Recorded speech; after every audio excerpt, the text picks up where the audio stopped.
Welcome to Burlap Teachers. Enjoy the video. You begin by gathering essentials: Roblox Studio open, Lua enabled, and a new place created.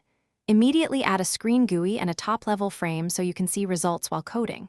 Once these are in place, give objects clear names. This speeds development and avoids errors. Make sure to set your playtest permissions to run server and client code, because dashboards often mix both. Now prepare a basic layout grid: columns for stats, buttons, and charts, so you can code each area predictably. Next, you implement the interactive logic. Create a local script to handle button clicks and UI updates, then wire remote events to request server data securely. Use leader stats for live player values or data store for persistent metrics. This explains why you separate client display versus authoritative storage. Once done, debounce inputs to avoid duplicate requests and build modular update functions so changing one UI element won't break others. Make sure to test with multiple players to verify remote event flow and data consistency.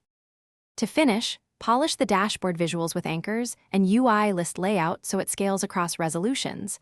This matters for different devices. Then test thoroughly in Studio Play Solo and Play Client-Server modes, and publish a staging place to confirm data store persistence. Once complete, optimize performance by throttling update frequency and cleaning unused listeners. If something goes wrong, check the output logs and add diagnostic prints around remote events and data store calls, because most failures come from permission errors or nil values. Fix those first. Thanks for watching. Consider subscribing if this video helped you.